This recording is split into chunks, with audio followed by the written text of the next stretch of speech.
In this video, you're going to learn an easy, no-nonsense way to test your Express applications. That means we can verify that when we make an HTTP GET request to the following URL, we get the hello world response back. Now, traditionally, testing HTTP apps has been one of the more difficult things to test. You would have to fire up a server like we do here, then you would need some code to actually make the request to the appropriate URL, and then you'd have to dig through the response, getting what you want and making assertions about it, whether it's headers, the status code, the body, or anything else. It is a real burden. That is not the goal for this section. The goal here is to make testing easy and approachable, so we're going to use a library called Supertest to test our Express applications. Supertest was created by the developers who originally created Express. It has built-in support for Express, and it makes testing your Express apps dead simple. In order to get started, let's go ahead and pull up the docs page so you know where it lives if you ever want to look at any other features that it has to offer. If you Google Supertest, it should be the first result. It's the Vision Media repository, and the repository itself is called Supertest. I'm going to switch over to the repository page, and we can take a quick look at what it has to offer. Down below, we can find installation instructions and introduction stuff. We don't really need that. Let's go ahead and take a quick look at an example. Right here, we have an example of how Supertest works. We created an Express application just like we normally would, and we define a route. Then we make a call to the request method, which is provided by Supertest, passing in our Express application. We say we want to make a GET request to the following URL, then we start making assertions right here. There's no need to manually check either the headers, the status code, or the body. It has built-in assertions for all of that. To get started, we're going to go ahead and install it in our application by running npm install from the terminal. I have my node server still running. I'm going to shut that down, and we can use npm i. The module name is Supertest, and we're going to be grabbing the most recent version at 2.0.0. This is a test-specific module, so I'm not going to be installing it with save. I'm going to use save dev to add it to my dev dependencies in package.json. With Supertest installed, we are now ready to start filling out that server.test.js file. And now it doesn't yet exist inside of the server folder, so we can go ahead and create it right now. It's going to sit just alongside server.js, server.test.js. Awesome. Now that we have this in place, we can start setting up our very first test. Up at the very top, I am going to be creating a constant called request and setting that equal to the return result from requiring Supertest. And this is the main method we're going to be using to test our Express apps. From here, we can go ahead and load in the Express application. Now, inside of server.js, we don't have an export that exports the app, so we're going to have to add that. I'm going to add it down below by creating module.exports.app and setting that equal to the app variable. Awesome. And now we have an export called app that we can access from other files. The server is still going to run as expected when we start it from the terminal, not in test mode. We just added an export, so if anyone happens to require it, they can get access to that app. Over inside of server.test.js, I'm going to import this. I'm going to make a variable. I'm going to call the variable app. Then we're going to go ahead and require, using require, /server.js or just server. And then I'm going to access the .app property. Awesome. With this in place, we now have everything we need to write our very first test.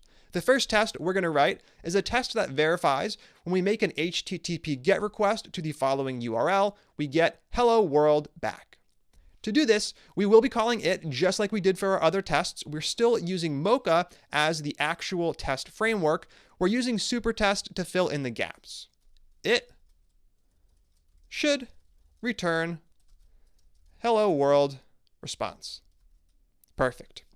Now I'm going to set up my function. This is going to be an asynchronous call, so I will be providing done as the argument to let Mocha know to wait before determining whether or not the test passed or failed. From here, we can now make our very first call to request. To use Supertest, you call request, passing in the actual Express application. In this case, we pass in the app variable. Then we can start chaining together all of the methods we need to make the request, make our assertions, and finally wrap things up. First up, you're going to be using a method to actually make that request, whether it's a get, put, delete, or a post. We'll be talking about all of those in the next section when we create a full-blown REST API. For now, we're going to be making a GET request, so we will use .get. .get takes the URL. Right here, we'll provide / just as we did over in Server.js. Next up, we can go ahead and make some assertions. We've already made the request. There's nothing more left to do. To make assertions, we're going to use .expect. Now, .expect is one of those methods that does different things depending on what you pass to it. In our case, we'll be passing in a string. I'm going to pass in the string, which will be the response body that we assert, hello world, with an exclamation mark at the end. And now that we're done and we've made our assertions, we can go ahead and wrap things up. To wrap up a request in Supertest, all you do is you call .end, passing in done as the callback. This handles everything behind the scenes, so you don't need to manually call done at a later point in time. All of it is handled by Supertest. And with these 4 lines, we have successfully tested our very first API request. I'm going to go ahead and kick things off over in the terminal by running our test watch script. npm run test-watch. The test script is starting, and right here we have some tests. We have our test should return hello world response showing up right here. Everything went great. And this is fantastic. Now we can take things a step further in making other assertions about the data that comes back. For example, I can go ahead and use expect right here to make an assertion about the status code. By default, all of your Express calls are going to return a 200 status code, which means that things went okay, and if I save the file, the test still passes. Now let's go ahead and make some changes to the request to make these tests fail. First up, in Server.js, I'm just going to add a few characters to the string. I'll add a few extra W's, and I'll save the file. This should cause the Supertest test to fail, and it does indeed do that. Right here, we get a message. We expected hello world response body, but we got hello world. This is letting us know exactly what happened. And back inside of server.js, we can remove those extra W's and try something else. Now, we haven't talked about how to set a custom status for your response, but we can do that with one method, .status, just like this. And we can chain it on before send, and we can pass in the numerical status code. For example, I could use a 404 for page not found. If I save the file this time around, the body is going to match up, but over in the terminal, you can see we now have a different error. We expected a 200, but we got a 404. Using Supertest, we can make all sorts of assertions about our application.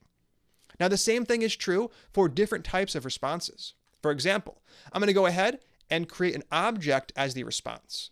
Let's make a simple object, and we'll create a property called error, and we'll set error equal to a generic error message for a 404, something like page not found.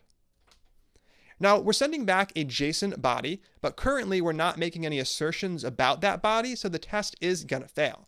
We can go ahead and update our tests to expect JSON to come back.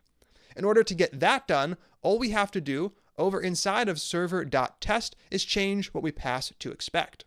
Instead of passing in a string, I'm going to go ahead and pass in an object. Now we can match up that object exactly. Here, I'm going to go ahead and expect that the error property exists and that it equals exactly what we have here. Page not found. Capital P, page not found, with a period at the end. With this in place, our assertions now match up with the actual endpoint we've defined over inside of the Express application. I should be able to save the file and watch all my tests pass. Over in the terminal, you can see we are still getting an error. We expected a 200 but got a 404. I forgot to tweak that, so I will change this expect call to a 404. Now this should cause a new refresh of the tests, and this time everything should be passing. If I scroll down, you can see it is indeed passing. Should return hello world response is passing. It took about 41 milliseconds to complete, and that is perfectly fine. While a lot of the built-in assertions do get the job done for the majority of cases, there are times where you want a little more flexibility. For example, we just learned about all those cool assertions expect can make. We can use to include, to exclude, all of that stuff is really handy and it's a shame to lose it. Well, luckily, there's a lot of flexibility with supertest. What we can do instead of taking an object and passing it into expect, or a number for the status code, we can go ahead and provide a function. This function is going to get called by supertest, and it's going to get passed the response. This means we can access headers, body, anything we want to access from the HTTP response is going to be available right here. And we can pipe it through the regular expect assertion library like we've been doing before. I'm going to go ahead and load it in, creating a constant called expect, and setting it equal to require expect. Awesome. Now, before we look at how it's going to work, we're going to go ahead and make a change in server.js. What I want to do is add a second property onto here. I'm going to add an error, and then I'll add something else. I'm going to go ahead and use name, setting it equal to the application name, to do app v1.0. Now that we have this in place, we can take a look at how we can use those custom assertions over inside of our test file. Right here, we're going to have access to the response, and on the response, there is a body property like we've seen in the past. This is going to be a JavaScript object with key value pairs, which means we would expect to have an error property and a name property, which we set right here. Back inside of our test file, we can make a custom assertion using expect. I'm going to expect something about the body, response.body. Now I can go ahead and use any assertion I like, not just the equals assertion, which is the only one supertest supports. I'm going to go ahead and use the to include assertion. Remember, to include lets you specify a subset of the properties on the object. As long as it has those ones, that's fine. It doesn't matter that it has extra ones. In our case, we can go ahead and inside of to include just specify the error message, leaving off the fact that name exists at all. I want to check that error equals page not found, formatted exactly like we have it over inside of server.js. Now when I go ahead and save the file, back inside of the terminal, things restart and all of my tests are passing. This is fantastic. Using a combination of supertest and expect, we can have super flexible test suites for our HTTP endpoints. With this in place, it is now time for a challenge where you're going to create your very own Express route and you're going to define a test that makes sure it works as expected.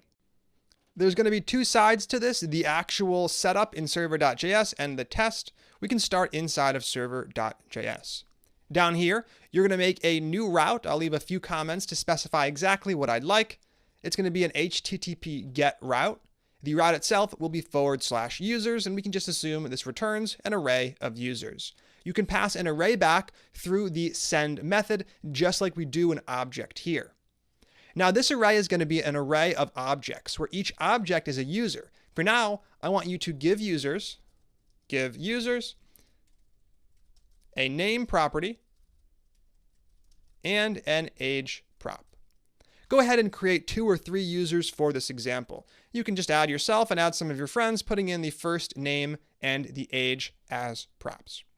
Now, once you have this done, you're going to be responsible for writing a test that asserts it works as expected. That's going to happen over in server.test.js. Down below, you're going to make a new test, and this test is going to assert a couple things. First up, I want you to assert that the status code that comes back is a 200. Assert 200, and I want you to make an assertion that inside of that array, your user object exists, and you're going to do that using to include. Assert that you exist in users array. Now, it's perfectly fine if there are other users. I've told you to add them. What's really important, though, is that you just test that your user exists. An object in the array with the first name equal to whatever you set, that's the name prop, and the age equal to whatever you set as well. Once that's in place, go ahead and run the test suite. Make sure your new test is passing. If it is, fantastic, you are done. You can go ahead and click play. Take a moment, knock that out, and when you're done, click play. How'd you do? Hopefully you were able to make not only the endpoint, but also the test using supertest. I'm going to define the endpoint first over inside of server.js. Just above the comments, I'll call app.get so we can register the brand new HTTP endpoint for our application. And this one is going to be @/users. Next up, we're going to specify the callback that takes both request and response. This is going to let us actually respond to the request. And the goal here was just to respond with an array. In this case, I'm going to call response.send, passing in an array of objects. The first object will be someone else. I'll set the name equal to my friend Mike's name, and we'll set his age equal to 27. Then I can add another one. This one will be me. I'm going to add the second object to the array with a name equal to Andrew and an age equal to 25. And the last one will do. I'll set the name equal to Jen and the age equal to 26. Perfect. Now, obviously, we're using static data here, but in the next section, we're going to start creating a real API with real data. So it's important to learn how to test with static data so we don't have to learn two things at the same time. Now that we have our endpoint done, we can go ahead and save server.js, move into server.test.js, and start worrying about actually creating our test case. Just below the comments, you needed to start things out by calling it. It is the only way to make a new test. It should return my user object. Then I'm going to go ahead and specify the callback function. It is going to get past that done argument because, remember, this one is going to be asynchronous. To kick things off inside of the test case, I will be calling request just like we did up above, passing in the Express application. And now we can go ahead and set up the actual call. In this case, we're just making a call, a GET request to the following URL inside of quotes /users.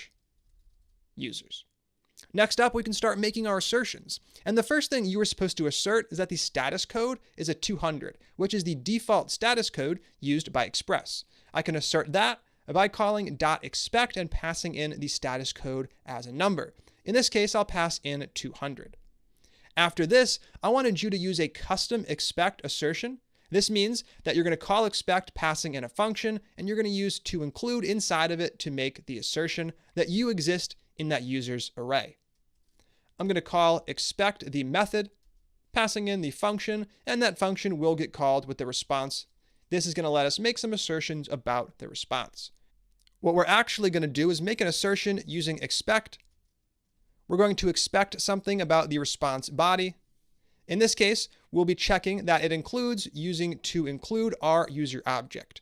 Now remember, you can call toInclude on both arrays and objects. We've used the object one here. We have used the array one previously, but we'll use it again right now. All we do is pass in the item we want to confirm is in the array. In our case, it's an object where the name property equals Andrew. Use your name there, and the age property equals whatever age you put. I'm going to go ahead and put 25, which is what I used, over inside of server.js. Now that we have our custom expect call in place, at the very bottom, we can call .end. This is going to wrap up the request, and we can go ahead and pass in done as the callback so it can properly fire off those errors if any actually occurred. And with this in place, we are ready to get going. I'm going to go ahead and save the file. Over inside of the terminal, you can see the tests are indeed rerunning. We have a test right here, should return my user object. It is passing. That is fantastic. Now we can confirm that we're not going crazy and testing the wrong thing by just messing up the data. If I add a lowercase a after the uppercase one in Andrew, the test fails. You can see that over in the terminal, and this is fantastic. And now we have testing for our Express apps. Now, we will be using Express extensively in the next couple of sections. For now, though, we're going to talk about one more way we can test our Node code that is coming up next, so stay tuned. I will see you then.